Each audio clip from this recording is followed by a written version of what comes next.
সংকটের মধ্যেই গ্যাসের দাম বৃদ্ধির প্রস্তাব পেট্রোবাংলার। মূল্যস্ফীতিতে চাপ বাড়ার শঙ্কা, টেকসই সমাধানে দেশীয় উৎপাদনে জোর।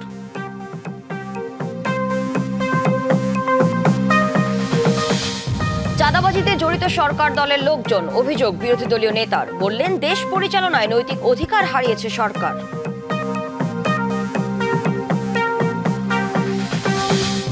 রোহিঙ্গা ক্যাম্প পরিদর্শনে কক্সবাজার গেলেন মার্কিন বিশেষ দূত সার্জিও গর। বৈঠক করবেন সংশ্লিষ্ট কর্মকর্তাদের সাথে। রান্নাঘরে গ্যাস নেই, সিএনজি স্টেশনে দীর্ঘ লাইন, শিল্প কারখানায় উৎপাদন ব্যাহত। দেশজুড়ে যখন সংকট চরমে, ঠিক তখনই গ্যাসের দাম বাড়ানোর প্রস্তাব দিয়েছে পেট্রোবাংলা। বিশেষজ্ঞদের আশঙ্কা, এই প্রস্তাব বাস্তবায়িত হলে বাড়বে বিদ্যুৎ উৎপাদন ব্যয়, পরিবহন খরচ এবং মূল্যস্ফীতির চাপ। তাদের মতে, মূল্যবৃদ্ধি নয়, সংকটের টেকসই সমাধানে দেশীয় গ্যাস উৎপাদন বাড়ানো, সিস্টেম লস কমানো এবং নবায়নযোগ্য জ্বালানিতে জোর দেওয়া দরকার। তীব্র গ্যাস সংকটে ভুগছে দেশ। সিএনজি স্টেশন থেকে শুরু করে শিল্প, বাসাবাড়ি সব জায়গায় গ্যাসের জন্য হাহাকার। এমন সংকটের মধ্যেই জ্বালানি মন্ত্রণালয়ে গ্যাসের দাম বাড়ানোর প্রস্তাব দিয়েছে পেট্রোবাংলা। বিদ্যুৎ উৎপাদনে গ্যাসের দাম ঘনমিটার প্রতি 16 টাকা থেকে বাড়িয়ে 25 এবং যানবাহনে ব্যবহৃত সিএনজি 43 থেকে বাড়িয়ে 65 টাকা করার প্রস্তাব দেওয়া হয়েছে। গ্যাসের দাম বাড়লে বিদ্যুৎ উৎপাদন ব্যয় এবং পরিবহন খরচ বাড়বে, এর ফলে বাড়বে মূল্যস্ফীতি, শঙ্কা বিশেষজ্ঞদের। এখন যদি আবার গ্যাসের দাম বাড়ানো হয়, তাহলে তো সেটা বিদ্যুৎ উৎপাদন খরচকে বাড়াবে, ফলে আবার বিদ্যুতের ট্যারিফ বাড়ানোর জন্য একটা চাপ তৈরি হতে পারে। সেটা তো ইনফ্লেশনের উপর ইম্প্যাক্ট ফেলবেই, সেই সাথে প্রোডাকশন কস্ট, ট্রান্সপোর্টেশন কস্ট, সব ধরনের জায়গাতে এটার সিগনিফিকেন্ট ইম্প্যাক্ট পড়বে। মূল্য বৃদ্ধির এই জায়গা থেকে আমরা আসলে বেরোতে পারবো না, স্থায়ী ভালনারেবিলিটি তৈরি হয়ে যাচ্ছে আমাদের জন্য। বিশেষজ্ঞরা বলছেন, চুরি অপচয় বন্ধ না করে ব্যর্থতার দায় গ্রাহকের উপর চাপাচ্ছে সরকার। যেখানে সব জায়গাতেই সিস্টেম গেইন হচ্ছে, লো প্রেসারে গ্যাস দিলে প্রেসার কম গ্যাস দিয়ে বেশি বিল করা হয়, তাহলে কি ধরনের লস সেখানে হয়েছে। অবৈধ কানেকশন একদিকে কাটা, আরেকদিকে লাগানো হয় এবং সেখানে অবৈধ কানেকশন দিয়ে যে কালো বাজারে গ্যাসের ব্যবসা প্রতিষ্ঠিত হয়েছে, সেটাকে প্রতিরোধ করতে পারিনি।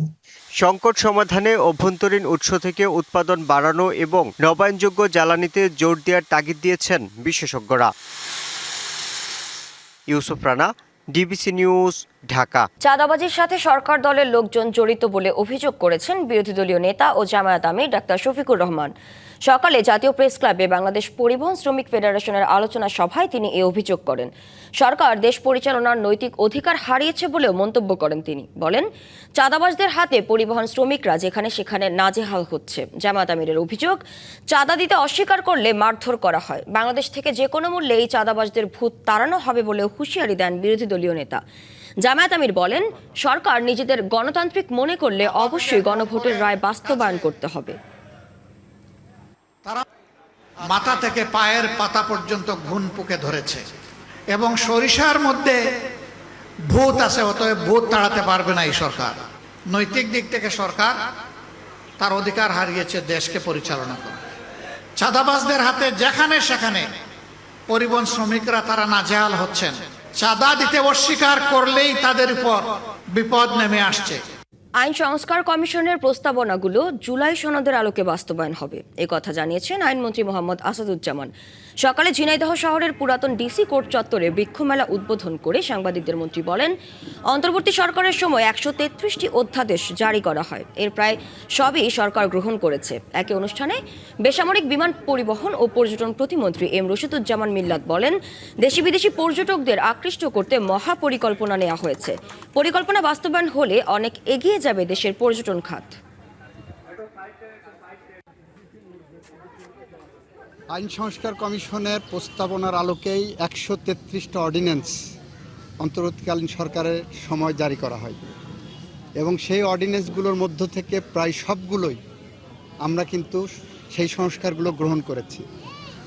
বাকি যেগুলো আছে আমরা সংবিধান সংশোধন কমিটি গঠন করেছি, বিশেষ কমিটি।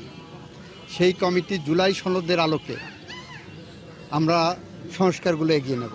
এনসিপির মুখ্য সমন্বয়ক নাসিরউদ্দিন পাটওয়ারি, মুখ্য সংগঠক সার্জিস আলম সহ 9 জনের বিরুদ্ধে হবিগঞ্জ সদর থানায় লিখিত অভিযোগ দিয়েছে ছাত্রদল। জেলা ছাত্রদলের যুগ্ম সাধারণ সম্পাদক মোহাম্মদ ইকবাল হোসেন রোকন এই অভিযোগ দেন। অভিযোগে বলা হয়েছে, 28শে জুলাই শহীদ রিপন শীলের পরিবারের সঙ্গে সাক্ষাৎ, শোকসভা ও আলোচনা অনুষ্ঠানে যাওয়ার আগে হবিগঞ্জ পৌরসভার কোর্ট মসজিদের সামনে ছাত্রদলের নেতাকর্মীরা জড়ো হন। এ সময় এনসিপি নেতাকর্মীদের একটি দল সেখানে এলে দুই পক্ষের মধ্যে পাল্টাপাল্টি স্লোগান ও ধাওয়া পাল্টা ধাওয়া শুরু হয়। এক পর্যায়ে কয়েক দফা সংঘর্ষ হয়। এ সময় এনসিপির নেতাকর্মীরা রড, ইটের টুকরা সহ দেশীয় অস্ত্র নিয়ে ছাত্রদলের নেতাকর্মীদের ওপর হামলা চালায়। এতে ছাত্রদল নেতা মাহফুজ চৌধুরী, মোজাক্কির হোসেন ইমন সহ কয়েকজন আহত হয়। এছাড়া কয়েকজনের মোবাইল ফোন ও টাকা ছিনিয়ে নেওয়ার অভিযোগও আনা হয়েছে। পুলিশ জানিয়েছে, তদন্ত ও যাচাই বাছাই শেষে পরবর্তীতে অভিযোগটি মামলা হিসেবে রুজু করা হবে। আমরা অভিযোগ পেয়েছি, অভিযোগ তদন্তাধীন আছে, যাতায়াত সাপেক্ষে কোর্ট থেকে আলোচনার জন্য ব্যবস্থা নিচ্ছি। সিলেটের কোম্পানিগঞ্জ, গোয়াইনঘাট ও জৈন্তাপুরে পদযাত্রা ও সমাবেশ করবে এনসিপি। এতে দলের আহ্বায়ক নাহিদ ইসলাম সহ কেন্দ্রীয় নেতারা এতে অংশ নেবেন। হবিগঞ্জের পর সিলেটের গোপালগঞ্জেও সভা থেকে ফেরার পথে হামলার ঘটনা ঘটে। এরপর প্রশাসনের পক্ষ থেকে পদযাত্রার নিরাপত্তার জন্য সার্বিক ব্যবস্থা নেওয়া হয়েছে। আইনশৃঙ্খলা বাহিনীর সদস্যরা সতর্ক অবস্থানে রয়েছে। জোরদার করা হয়েছে তৎপরতা। টানা বৃষ্টি আর বিভিন্ন অঞ্চলে বন্যার প্রভাব পড়েছে রাজধানীর নিত্যপণ্যের বাজারে। ব্যাহত কৃষিপণ্য সংগ্রহ ও সরবরাহ, এতে ঊর্ধ্বমুখী কাঁচামরিচের বাজার কেজি স্পর্শ করেছে 350 টাকা। চাল, শাকসবজি, মাছ ও ডিমের দামও চড়া। বাড়তি খরচের চাপে হিমশিম মধ্যবিত্ত ও নিম্ন আয়ের মানুষ। শুক্রবার রাজধানীর বিভিন্ন বাজার ঘুরে দেখা যায় প্রতি কেজি কাঁচামরিচ বিক্রি হচ্ছে 350 টাকায়। চড়া সবজির দামও, বেগুন বিক্রি হচ্ছে 160 থেকে 180 টাকা কেজি। বিক্রেতারা বলছেন, গেল কয়েকদিনের বৃষ্টি ও বিভিন্ন স্থানে বন্যায় উৎপাদন ও সরবরাহ ব্যাহত হওয়ায় এর প্রভাব পড়েছে বাজারে। ফলে সপ্তাহের ব্যবধানে বেড়েছে বেশিরভাগ সবজির দাম। মানে আগুন সবকিছুই, মানে বর্তমানে বাজার করা খুব কষ্টকর। এই যে কাঁচা মরিচ 360 টাকা কেজি, কি বলবো আমরা সাধারণ লোক, জিম্মি হয়ে গেছি আমরা। শুধু সবজিই নয়, বেড়েছে মাছ, ডিম ও চালের দামও। গত সপ্তাহের তুলনায় বিভিন্ন ধরনের মাছ কেজি প্রতি 20 থেকে 30 টাকা বেশিতে বিক্রি হচ্ছে। প্রতি ডজন ডিম বেড়েছে 10 টাকা। পাশাপাশি নাজির শাইল চালের দাম কেজি প্রতি বেড়েছে প্রায় 10 টাকা। বিক্রেতাদের দাবি, বৈরী আবহাওয়া ও পরিবহন খরচ বেড়ে যাওয়ায় বেশি দামে পণ্য কিনতে হচ্ছে তাদের, যার প্রভাব পড়ছে খুচরা বাজারে। মানুষের ইনকাম বাড়ে না, মালের দাম বাড়ে। এই জন্য সরকারের প্রতি আমার আহ্বান, যাতে সরকার ভালোভাবে মেন মার্কেটের প্রতি নজরদারি রাখে, চালের দাম জানে কমায় আনতে পারে। ক্রেতাদের অভিযোগ, ধারাবাহিক মূল্য বৃদ্ধিতে সংসারের ব্যয় সামাল দেয়া দিন দিন কঠিন হয়ে উঠেছে। নিত্যপণ্যের দামে স্বস্তি ফেরাতে বাজারে নিয়মিত তদারকি বাড়ানোর পাশাপাশি দ্রুত সরবরাহ ব্যবস্থা স্বাভাবিক করার দাবি তাদের। Lamia Hossain, DBC news, Dhaka. ক্ষমতাচ্যুত প্রধানমন্ত্রী শেখ হাসিনাকে প্রত্যর্পণের বিষয়ে ঢাকার পাঠানো অনুরোধ খতিয়ে দেখছে দিল্লি। ভারতের পররাষ্ট্র বিষয়ক সংসদীয় কমিটির বৈঠকে তথ্য জানানো হয়েছে। বৃহস্পতিবার লোকসভায় উপস্থাপিত সংসদীয় কমিটির প্রতিবেদনে জানানো হয়েছে, শেখ হাসিনাকে প্রত্যর্পণের ঢাকার অনুরোধ খতিয়ে দেখছে ভারতের সংশ্লিষ্ট কর্তৃপক্ষ।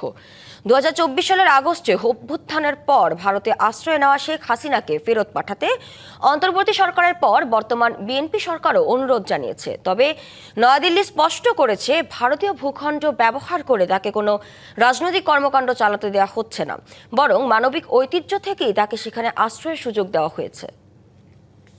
রোহিঙ্গা ক্যাম্প পরিদর্শনে কক্সবাজারের উখিয়ায় গেছেন যুক্তরাষ্ট্রের দক্ষিণ ও মধ্য এশিয়া বিষয়ক বিশেষ দূত সার্জিও গর। এর আগে দুপুর 12টার দিকে কক্সবাজার বিমানবন্দরে পৌঁছে সার্জিও গরের নেতৃত্বে মার্কিন প্রতিনিধি দলটি। এরপর সেখান থেকে তারা উখিয়া রোহিঙ্গা ক্যাম্পের উদ্দেশ্যে রওনা দেয়। প্রথমে তারা 4 নম্বর রোহিঙ্গা ক্যাম্পের জাতিসংঘ খাদ্য কর্মসূচি পরিচালিত বিভিন্ন প্রকল্প পরিদর্শন করবেন। এরপর প্রতিনিধি দলটি বর্ধিত অংশ 8W নম্বর রোহিঙ্গা ক্যাম্প ও 6 নম্বর রোহিঙ্গা ক্যাম্পও যাবেন। সবশেষে শরণার্থী ত্রাণ ও প্রত্যাবাসন কমিশনার সহ সংশ্লিষ্ট কর্মকর্তাদের সাথে বৈঠকের কথাও রয়েছে। রাজধানীর হাতিরঝিল লেকের পরিষ্কার পরিচ্ছন্নতায় আগামী 2 মাসের মধ্যে দৃশ্যমান পরিবর্তন আসবে বলে জানিয়েছেন গৃহায়ন ও গণপূর্ত প্রতিমন্ত্রী আহমদ সোহেল মঞ্জুর। হাতিরঝিল পরিদর্শন করে তিনি একথা জানান। বলেন, রাজউক, ওয়াসা ও সিটি কর্পোরেশনের সমন্বিত উদ্যোগে লেক পুনরুদ্ধারের কাজ চলছে। এ সময় রাজউক চেয়ারম্যান রিয়াজুল ইসলাম বলেন, বর্জ্য পরিশোধনে এসটিপি স্থাপন করা হচ্ছে এবং 3 থেকে 4 মাসের মধ্যে নতুন রূপে ফিরবে হাতিরঝিল। আর স্থানীয় সরকার প্রতিমন্ত্রী শাহে আলম জানান, সুয়ারেজ ব্যবস্থাপনায় 1000 কোটি টাকার প্রকল্প নেওয়া হয়েছে, যা অনুমোদন পেলেই বাস্তবায়ন শুরু হবে। পাশাপাশি লেকে নিরাপত্তা জোরদারে আনসার সদস্য বৃদ্ধি এবং ময়লা ব্যবস্থাপনায় হাজারো ডাস্টবিন স্থাপনের পরিকল্পনার কথাও জানান তিনি। পক্ষে কাজ করে যৌথভাবে সবাইকে এটা ফিল করতে হবে যে শহর আমার এবং এই শহরকে পরিচ্ছন্ন রাখা, ঠিক রাখা সকলের নৈতিক দায়িত্ব। অধিক্ষেত্রে বা কর্মক্ষেত্রে বিভিন্ন ডিপার্টমেন্টের মধ্যে একটি রশি টানাটানি ছিল, মানে কে কোনটা করবে এর দোষ এই ডিপার্টমেন্ট আর এক ডিপার্টমেন্টের উপর অভিযোগ দিয়ে জনগণকে ফাঁকি দিত। আন্তঃ মন্ত্রণালয় সমন্বয় করে এখন যে জিনিসটি দাঁড়িয়েছে যে সমন্বিতভাবে আমরা এই কাজগুলো করছি। জাতি, ধর্ম, বর্ণ নিয়ে বিভেদের চক্রান্ত বাস্তবায়ন হতে দেয়া হবে না বলে জানিয়েছেন তথ্য ও সম্প্রচার মন্ত্রী জহিরুদ্দিন স্বপন। দুপুরে বরিশাল পূজা উদযাপন পরিষদের দ্বিবার্ষিক সম্মেলনে যোগ দিয়ে আরও বলেন, ধর্মকে কোনো মহল পকেটে নেওয়ার চেষ্টা করলে তা প্রতিহত করা হবে। দেশে সবাই যার যার ধর্ম পালন করবে, এটি নিয়ে রাজনীতি করলে জনগণ মেনে নেবে না। ভাষা, বর্ণ, লিঙ্গ এবং ধর্ম কোনো কিছুর ভিত্তিতেই 56,000 বর্গ মাইলের বাংলাদেশের আমাদের মানুষের মধ্যে কোনো ধরনের কোনো বিভাজন তৈরি করার প্রত্যক্ষ, পরোক্ষ, দৃশ্যমান, অদৃশ্যমান কোনো চক্রান্তকে আমরা বাস্তবায়ন হতে দেব না। সংবাদে এই ছিল এখনকার মতো। ডিবিসি নিউজের সংবাদগুলো পড়তে ভিজিট করুন dbcnews.tv আর ভিজিট করুন ডিবিসি নিউজের ফেসবুক পেজ এবং ইউটিউব চ্যানেল। সঙ্গেই থাকুন।